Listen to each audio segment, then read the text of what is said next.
Hello everyone, this is Abhishek Mahanti and welcome to lecture number 6 of the chapter Electric Charge and Field. In the previous lecture, we had discussed about electric field and electric field intensity. And then we had derived the formula to calculate the electric field intensity due to a point charge. Suppose we have a point charge Q in vacuum. The value of the electric field intensity due to this charge at a distance r from it is given by the formula E equal to 1 by 4 pi epsilon naught Q by r square. Today in this lecture we will discuss about a new topic. The topic name is continuous charge distribution.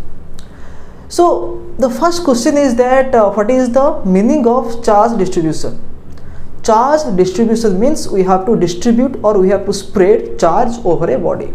Is that clear? And we know that we can electrify or we can charge a body in two ways, either by adding electrons to the body or by removing electrons from the body. When we add electrons to a body, it gets negatively charged, and when we remove electrons from a body, it gets positively charged.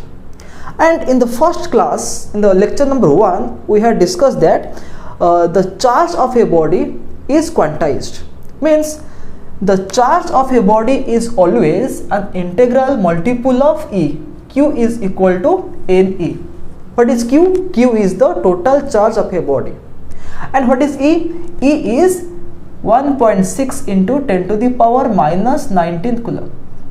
So this is the minimum value of charge which exists freely in nature. Is that clear? And a body can hold integral multiple of E amount of charge. The value of N is an integer. It may be 0, plus minus 1, plus minus 2, plus minus 3, like this. If N is 0, the body is neutral. If N is positive integer, means the charge is positive. If N is negative integer, then the charge is negative. And the value of N can never be a fraction. N can never be a fraction, means N can never be 2.3, 5.6, 3.9, like this. N is always a whole number. Is that clear? So that is known as the quantization of charge, or we can say that the discrete nature of charge. The discrete nature of charge. So if charge is quantized, if charge is discrete, then why are we talking about the continuous charge distribution? What is the reason behind talking about the continuous charge distribution? So students, remember that charge is always quantized. That is correct. Charge is always quantized. But in some cases, while dealing with macroscopic charge, means while dealing with a very large value of charge, we can ignore the discrete nature or the quantization of charge. For example, suppose you have a body like this. The body is initially neutral, means it has equal number of positive and negative charges, equal number of protons and electrons. Is that clear? And I want to add electrons to this body so that the body will acquire a negative charge. So I can add one electron. If I add one electron, then the charge of the body will be minus E. Is that clear? If I add 2 electrons, the charge will be minus 2E. If I add 3 electrons, the charge will be minus 3E, like this. Okay. So when we are dealing with macroscopic charge, means a large amount of charge. Suppose I will supply 1 coulomb of charge to this body. Suppose I want to give 1 coulomb of charge minus 1 coulomb of charge to this body. Then can you tell me how many electrons should I add to this body? Yes, we can calculate it. We know that Q equal to NE. So to calculate the number of electrons that should be added to this body so that the charge of this body will be minus 1 coulomb, how to calculate it? N is equal to Q by E. If Q equal to NE, then N is equal to Q by E. So Q is 1 coulomb. Okay, now ignore the sign. Q is 1 coulomb, and what is E? is 1.6 into 10 to the power minus 19 coulomb. If you find this value, it will be 6.25 into 10 to the power 18. 6.25 into 10 to the power 18 number of electrons. Means in order to supply 1 coulomb of charge, negative 1 coulomb of charge to this body, you have to add this number of electrons to this body, and this is a huge number. This is a very huge number. So when I supply this amount of electrons to this body, then the electrons will be distributed all over the body. Is that clear? The electrons will be distributed all over the body. This is known as macroscopic charge. And I have given the example of 1 coulomb. You may give it 5 coulomb, 10 coulomb, 100 coulomb of charge. So when we are talking about a large amount of charge, the number of electrons is very large, and this 1 coulomb is very large in comparison to this charge, 1.6 into 10 to the power minus 19 coulomb. The value of 1 coulomb is very large in comparison to the electronic charge. So when you are planning to supply 1 coulomb of charge to this body, you have to add this huge number of electrons to this body. Is that clear? So we can say that the charge is distributed all over the body, all over the surface of the body. The charge is continuously present throughout the body. Again I am repeating, when you are adding this huge number of electrons to a body, you can see that the charge is continuously present all over the body. This is known as continuous charge distribution. But remember that charge is always quantized. But in macroscopic cases, we can ignore this property. We can ignore the quantization of charge. But don't think that the quantization of charge is incorrect. This is always correct. But in some cases, we may ignore it. When we are dealing with a large amount of charge, we can ignore or we can neglect this property of charge, and we assume that the charge is continuously present all over the body. For example, suppose you enter into a classroom, and inside the classroom there are 30 to 40 students. So you can count each and individual student one by one, and you can calculate the total number of students present inside the classroom. But imagine a big festival going on at a given place. For example, the Puri Rath Yatra. If you go to that festival, there are lakhs and lakhs of people. So it is not possible to count each and every people. What you have to do? You have to take a statistics. Suppose the area of Puri is this much square meter, and in each square meter, suppose imagine that in 1 square meter there are 5 number of people. So if the area of that Puri, that city is x square meter, then what is the total number of people in that city? X square meter into number of people per square meter. Is that clear? And in that case, you assume that the people are continuously distributed all over the area. Is that clear? But again, the people are discrete. The people exist in whole number. You can get either 1 people, 2, 3, 4 people. You can never get 1.5 people, 2.7 people. Like the charge is quantized, the human body, the number of people is also quantized. But when we are dealing with large population, we can ignore the discrete nature. We have to ignore discrete nature, and we have to assume that the people are continuously present throughout the city or throughout the country. Is that clear? So this is the meaning of the continuous charge distribution. And this continuous charge distribution is of 3 types. Depending on the body on which the charge is distributed, we have 3 types of charge distribution. The first one is linear charge distribution. The second one is surface charge distribution. The third one is volume charge distribution. So what is the meaning of linear charge distribution? From the name it is clear that the charge is distributed over a line. If the charge is distributed over a line or over a length, then it is known as the linear charge distribution. Charge distributed over the length of an one-dimensional object like a thin rod or a wire, etc. Is that clear? So suppose I have a wire, and on the wire charge is uniformly distributed. Suppose the charge is uniformly distributed, or in some cases the charge may be not uniformly distributed. But remember that if charge is distributed over the length of an one-dimensional object, then that is known as linear charge distribution.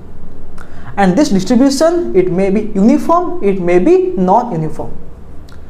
And we have to define a term known as linear charge density. Linear charge density. What is the meaning of linear charge density? Suppose on this rod we have a charge, the charge is continuously spread over the entire length of the rod. Then let us choose a small element. Let us choose a small element on the rod or on the wire. Suppose the length of this element is dl. I have chosen a small portion known as the small element whose length is dl. And by calculation we got that on this small element of length dl, the amount of charge present is dq. dq amount of charge is present on this element of length dl. Then the charge per unit length is known as linear charge density. The charge per unit length is known as the linear charge density. Lambda is equal to dq by dl. If on the length dl, dq amount of charge is present, then lambda will be equal to dq by dl. Is that clear? So what will be the SI unit of lambda?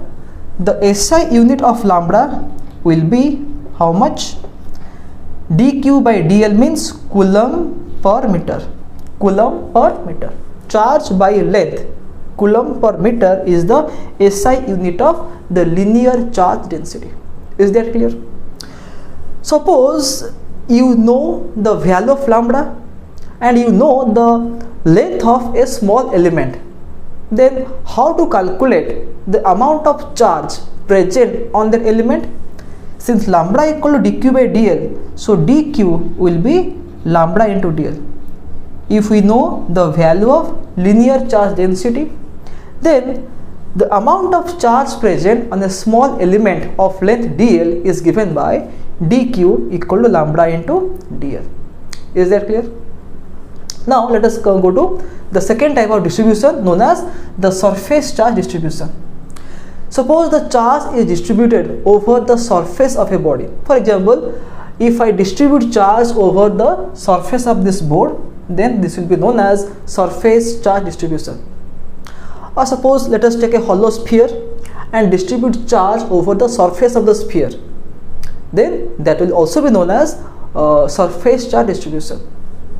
And again we have defined the surface charge density sigma equal to dq by ds.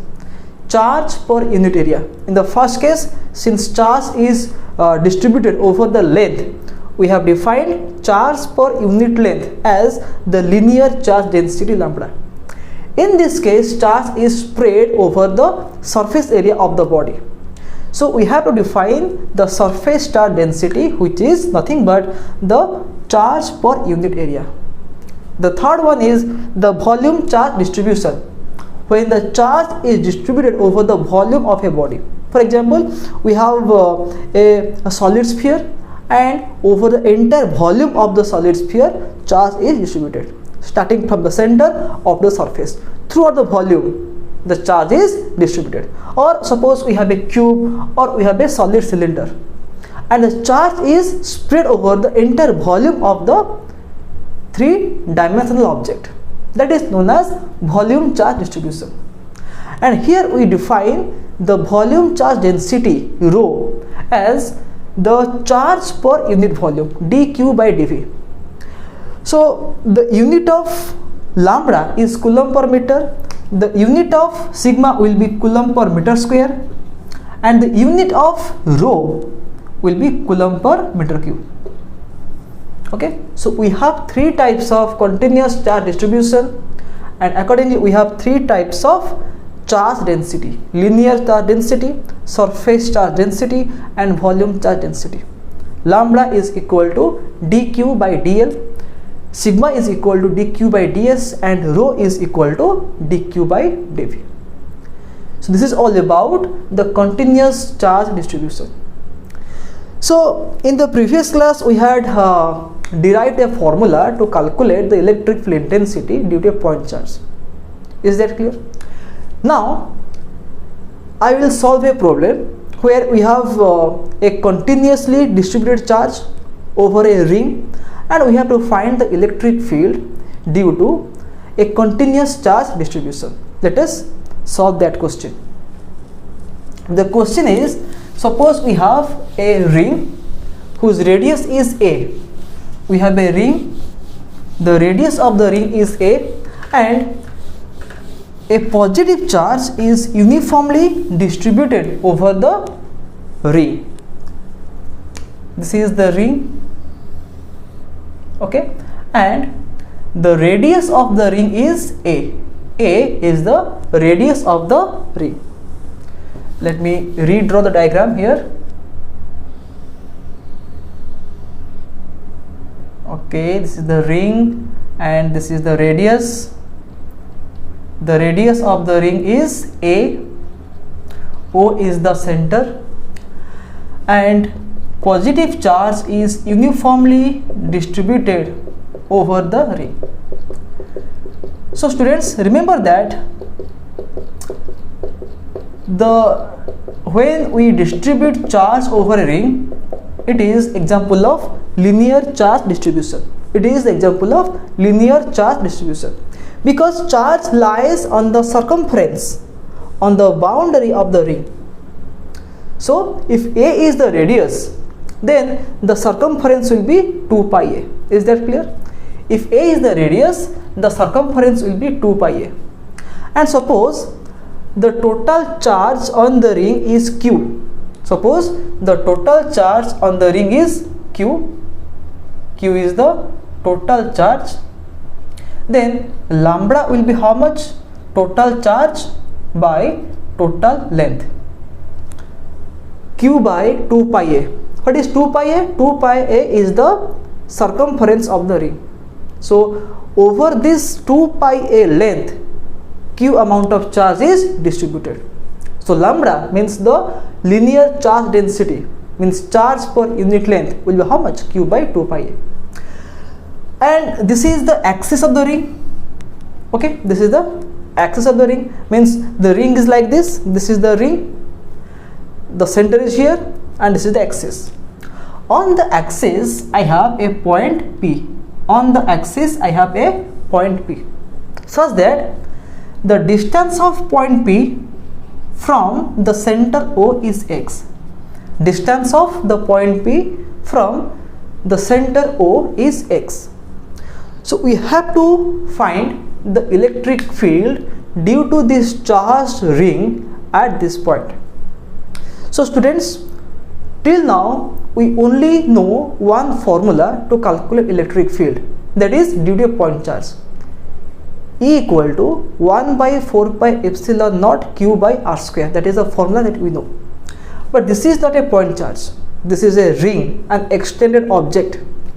So how to calculate electric field intensity at point P? So using our knowledge about the electric field due to a point charge, we can solve this problem. Okay, so let's solve it. Now I know that lambda is the linear charge density of the ring. Is that clear?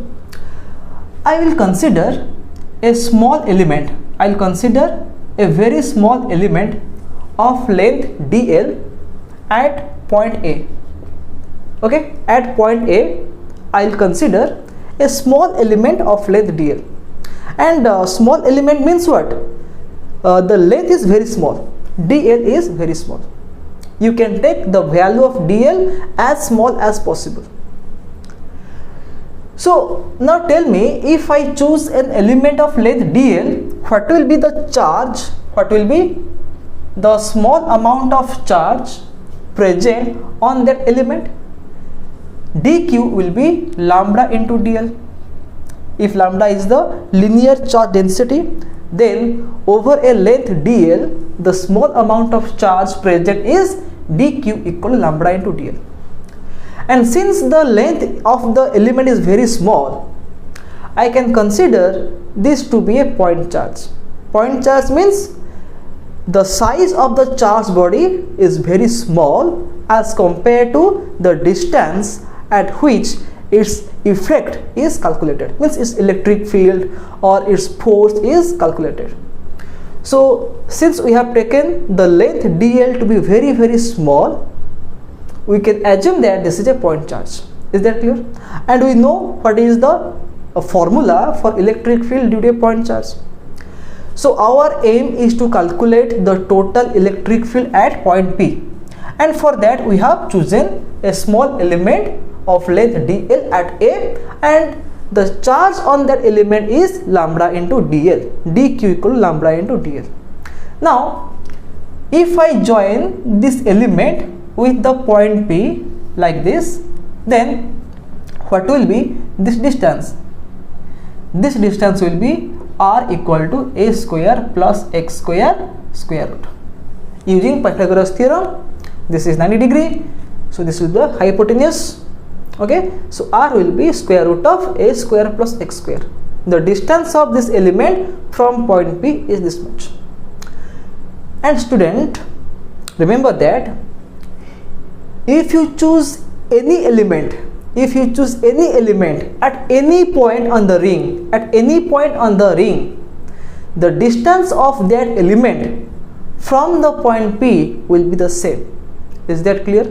We have a ring here like this. Okay, the ring is like this, and this is the axis. On the axis we have a point P. So you can choose element at this point, at this point, at this point, at any point on the ring. But if you join it with the point P, the distance will be same. Is that clear? So r is equal to how much? Square root of a square plus x square.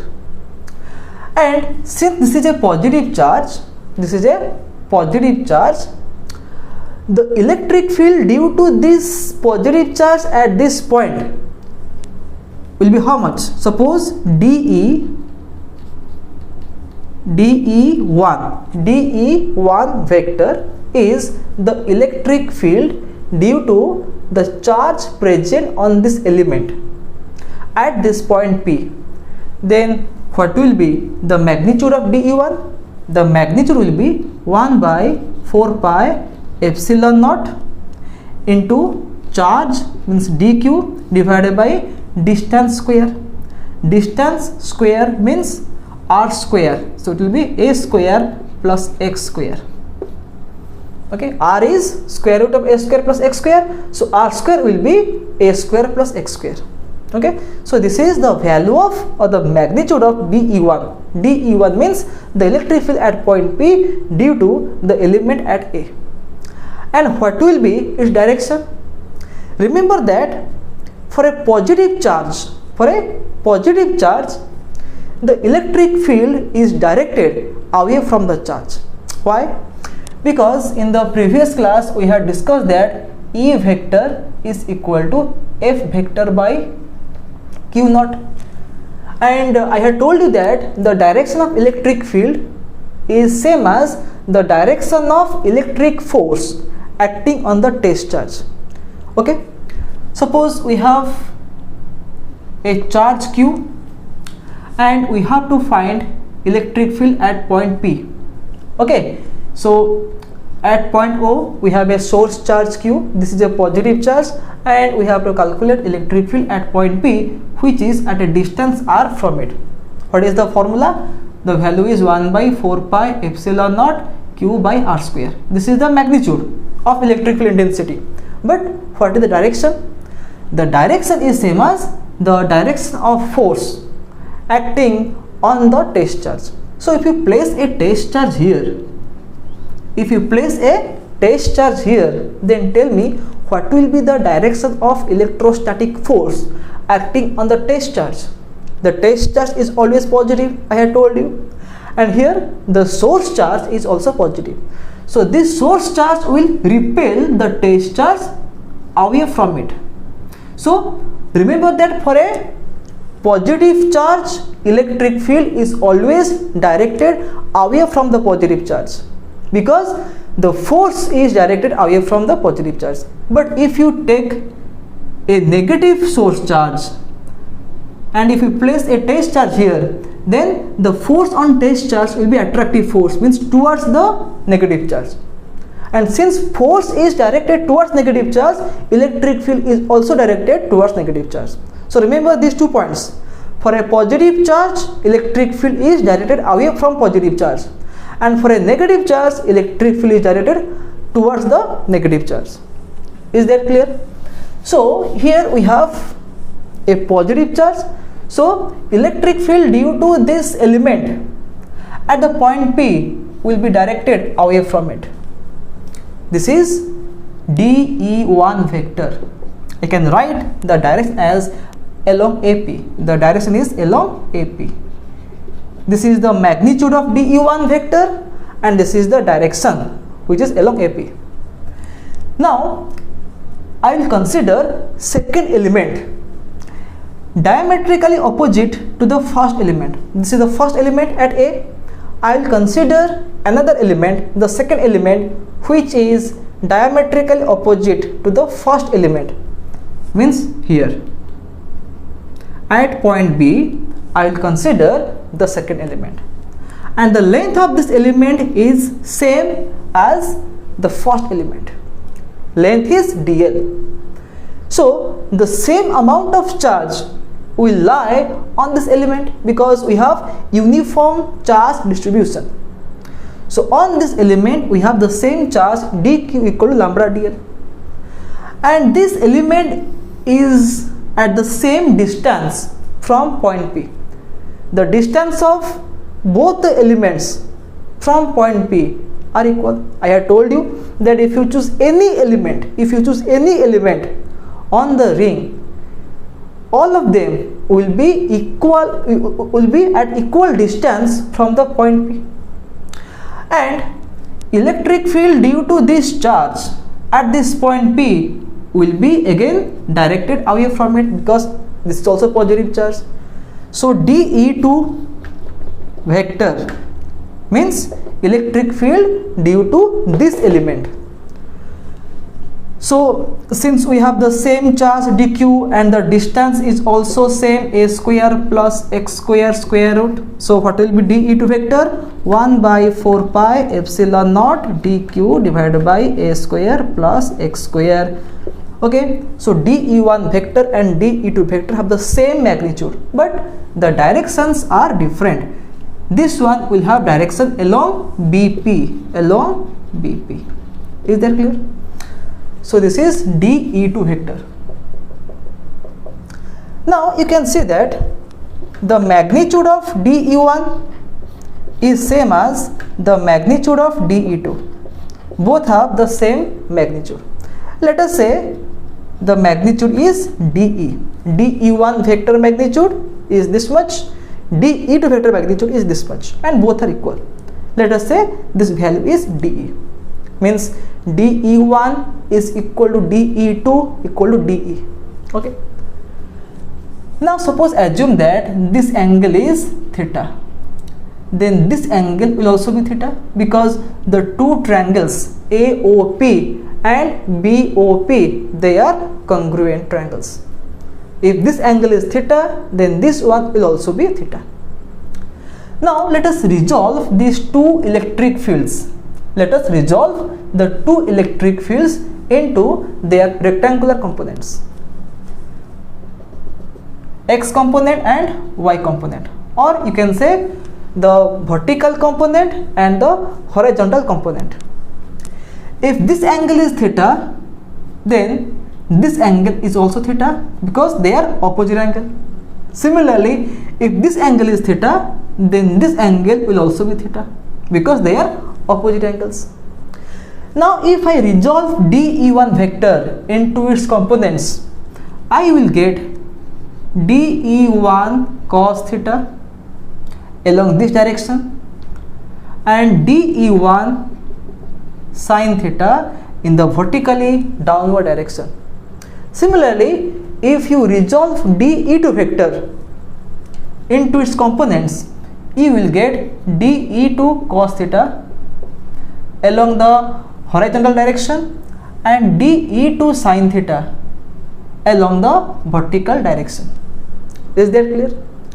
So now look at the four vectors: dE1 cos theta, dE2 cos theta, dE1 sin theta and dE2 sin theta.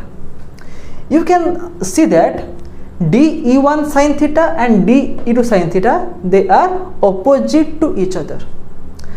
And here I had told you that dE1 and dE2 both have equal value. dE1 and dE2 both are equal. So since these two vectors have equal magnitude but opposite direction, it means the vertical components will cancel. The vertical components will cancel each other. It means if we choose two diametrically opposite elements on the ring, then their vertical contribution will cancel each other. Is that clear? Similarly, if you choose one element here, the other element here, they are diametrically opposite. Again, due to these two elements, the vertical components will cancel. So we can say that as a whole, if you consider the entire ring, there will be no vertical component of electric field due to the ring, because all the diametrically opposite elements will their vertical components will cancel each other.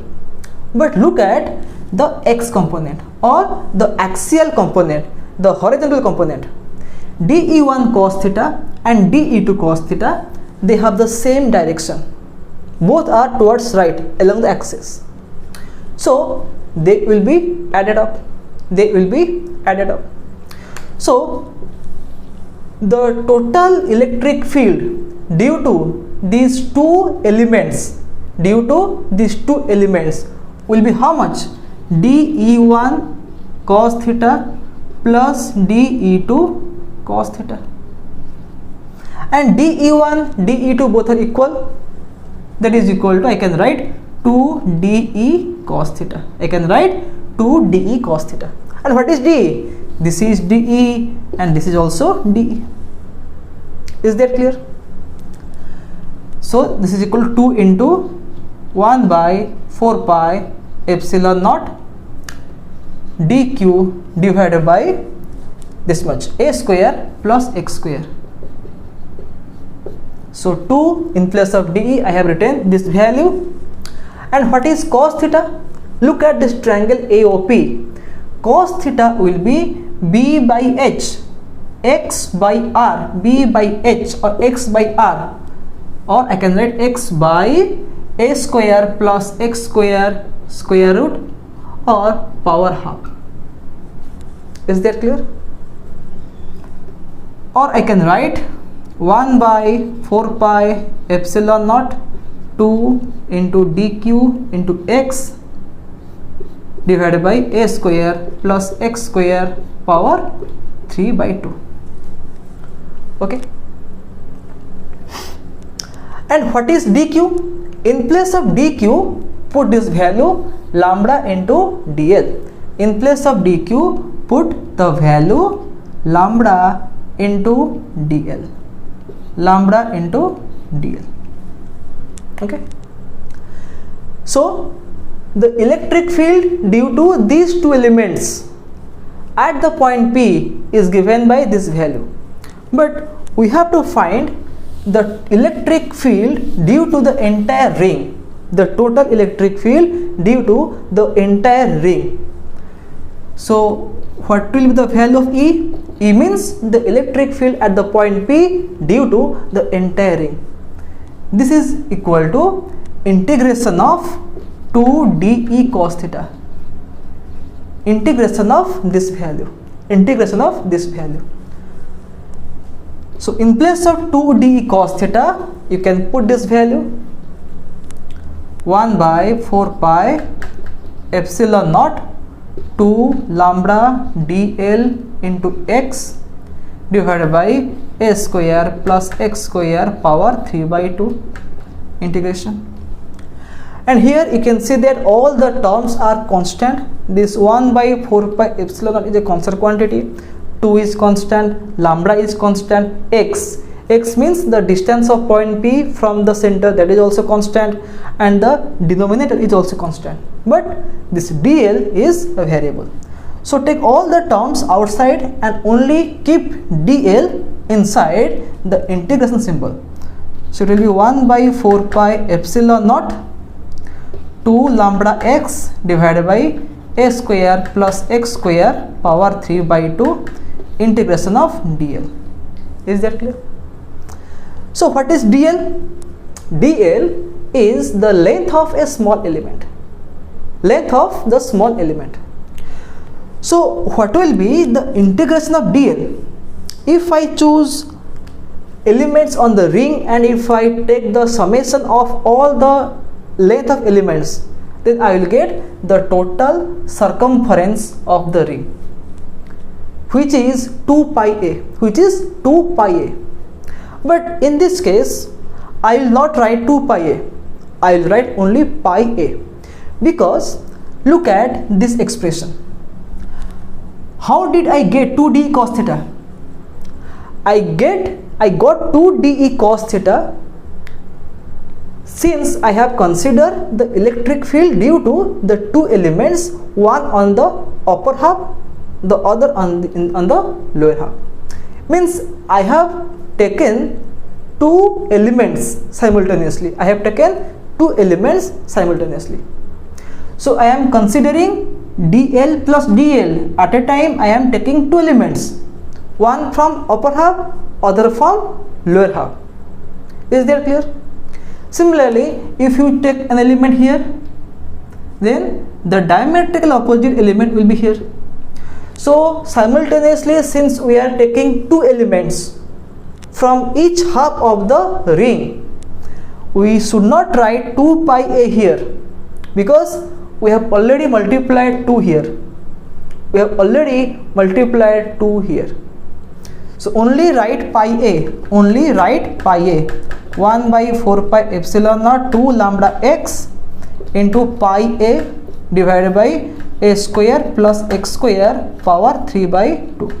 Again I am telling you what is the reason behind writing pi a, because we are simultaneously considering two elements, and here we have already multiplied a 2 because we have taken two elements simultaneously, one from upper half, the other from lower half. That's why when we cover the first half, the second half is simultaneously covered.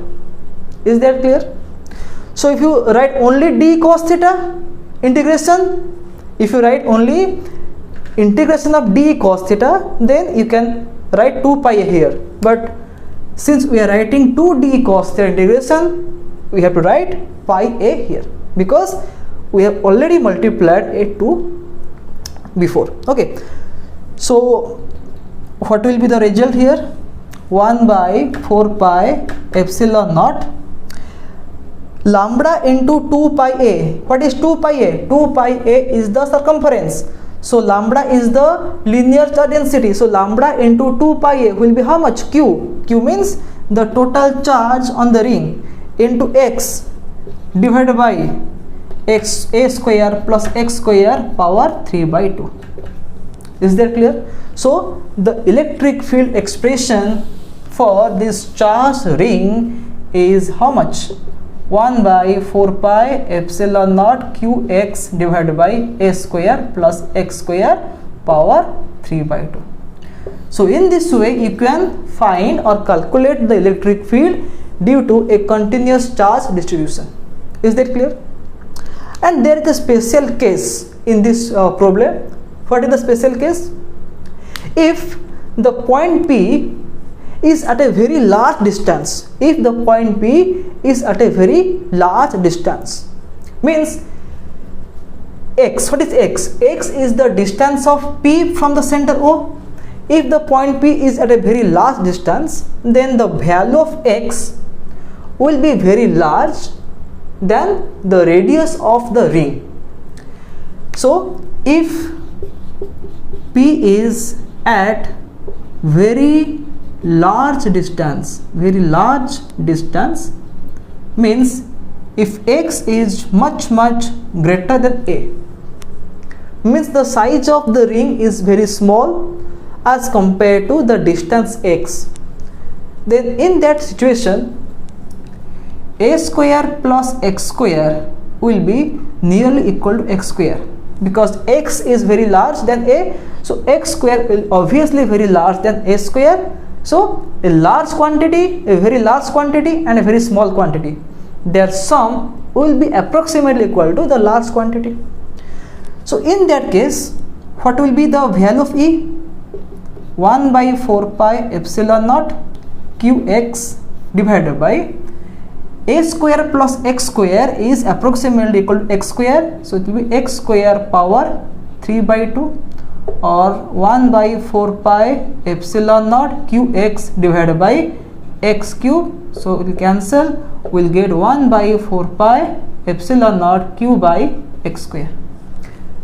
So you can see that this formula resembles to the formula for electric field due to a point charge. So what is the special case? If the point P lies at a very large distance from the ring, means if the size of the ring is very small as compared to the distance of the point P, then that charged ring will behave as a point charge. The charged ring will behave as a point charge, because the electric field expression is found to be 1 by 4 pi epsilon naught q by x square. In the previous class we had derived that E equal to 1 by 4 pi epsilon naught q by r square. Means if we want to find the electric field due to a point charge at a distance r from it, the formula is 1 by 4 pi epsilon naught q by r square. And here we got the similar type of expression, E equal to 1 by 4 pi epsilon naught q by x square. So for very large distance, the charged ring will behave as a point charge. So students, in this way you can find the expression for electric field due to a continuous charge distribution system. Hopefully you have understood what is the meaning of continuous charge distribution, the three types of charge distribution, and this problem. In the next class we will solve another problem, means to calculate the electric field intensity due to a very long or infinitely long thin charged wire. So till then, bye bye and have a nice day.